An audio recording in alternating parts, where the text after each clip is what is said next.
Andréia pergunta se Você acredita que a gente pode iluminar na passagem da morte? esse também é um conhecido clichê, que o momento da passagem da morte a gente vai iluminar. Então parece que esse momento da morte vai ser muito especial, tão quanto a nossa vida não foi no dia a dia. Que o momento da morte vai ser tão diferente como não foram, ou tão valioso como não foram os momentos ao longo da vida. Então essa iluminação de última hora, eu também sinto um certo cheirinho dessa cultura que a gente teve de comprar indulgência para que chegasse no último dia a gente falasse assim, não, mas eu paguei tantas moedas de ouro para receber do Papa aquele papelzinho dizendo que no dia da minha morte estarei perdoado e assim vou para o céu. Então parece que tem ainda algo a ser pago. Só vai iluminar no último dia da morte quem não conseguiu iluminar. Só é importante iluminar no último dia da morte quem não iluminou nos outros dias da vida, da existência. Então acho que a gente também está olhando para o lugar torto, Andréia. Nós temos que olhar para iluminar na vida. E naquele momento a gente vai iluminar, mas não porque vai acontecer uma iluminação redentora de uma vida embotada, mas aquele último momento vai ser uma iluminação gloriosa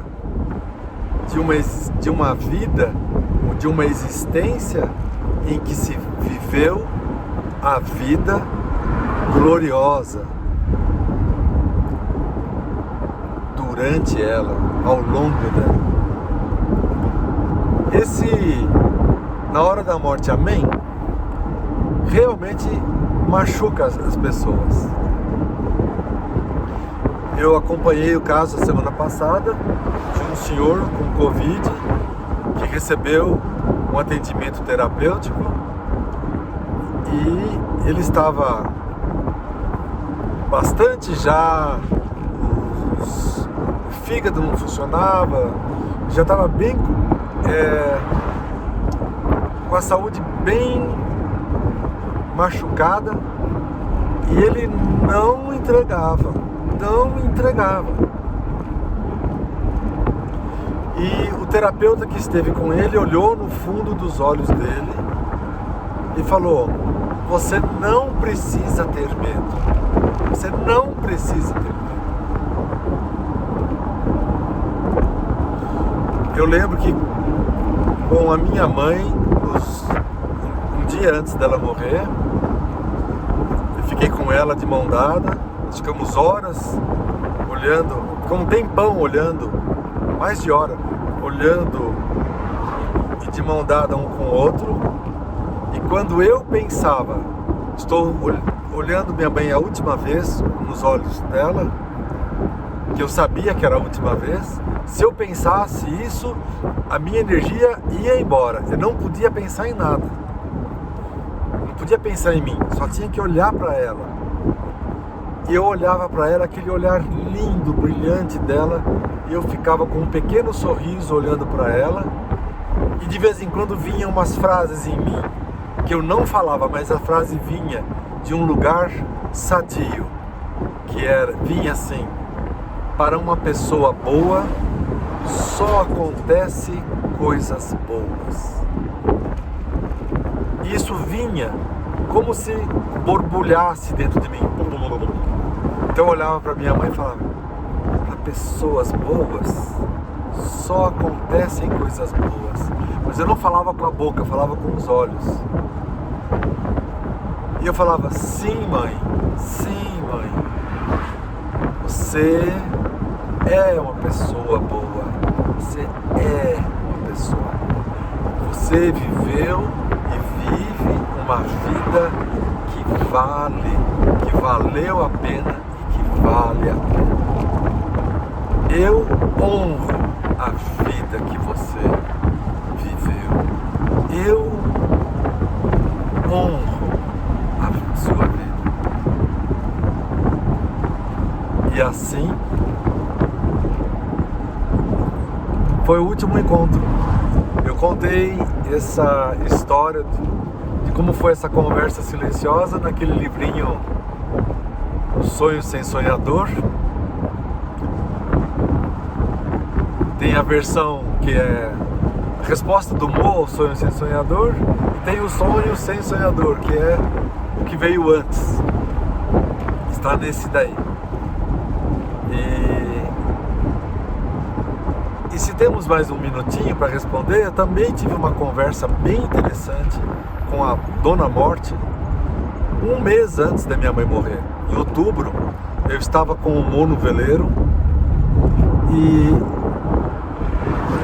depois de um dia de trabalho, 2 dias de trabalho, a gente teve um dia que foi incrível. A gente passou o dia cozinhando e preparando a comida e conversando. O último dia que a gente estava lá, a gente nem sabia que era o último, acabou esse trabalho, a gente decidiu ir embora, porque tinha que ir embora. Era 11 da manhã e a gente falou assim: se deixássemos chegar o feminino aqui entre nós. O veleiro tem 2 sofás, 2 bancos lá fora, ele estava num bem confortável, eu estava no outro. Se deixássemos chegar o feminino e ficar aqui conosco, o que nós veríamos? O que em nós aconteceria? E aí, passado uns 10 minutos, eu falei: Mo, não é o feminino, é a morte. E ele falou: tô vendo a mesma coisa, é a morte. Então, daí segue-se um trabalho de 1h40 só de silêncio, olhando para a morte fora, olhando para a morte dentro, olhando para o feminino fora, olhando para o feminino dentro, olhando para o masculino dentro, olhando para o masculino fora. Sou homem, olho para o masculino dentro, olho o feminino fora, vejo o quanto esse feminino é precioso, olho o feminino dentro,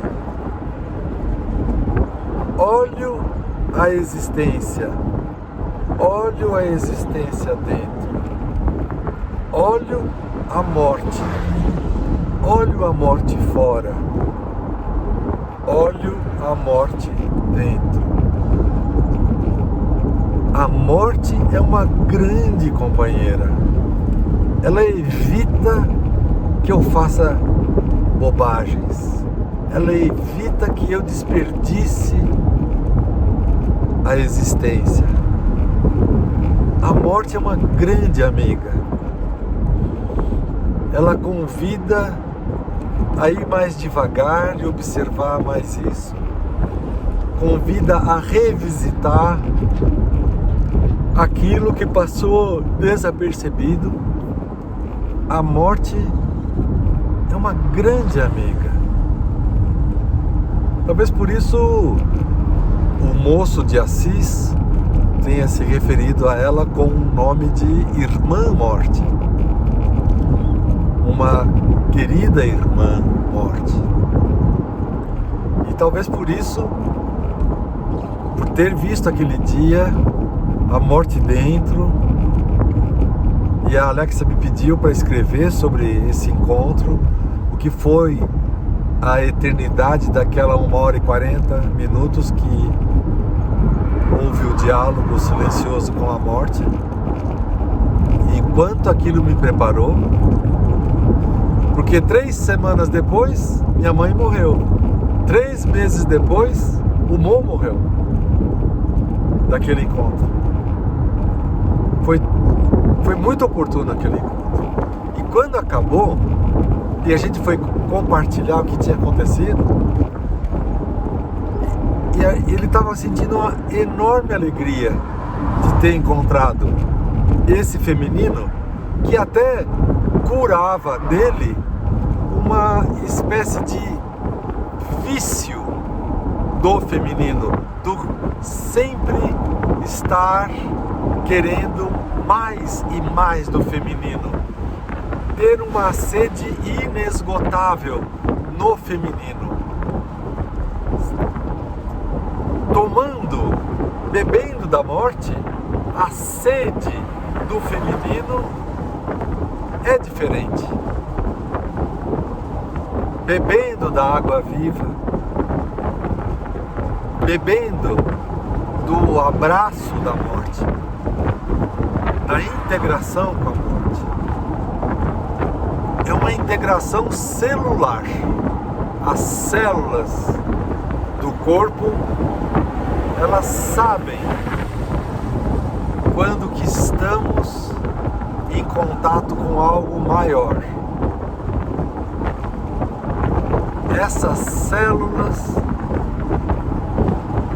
estão fazendo... Passou outro conversível. Estão fazendo a iluminação. São as células que iluminam. Pequenas células vagalume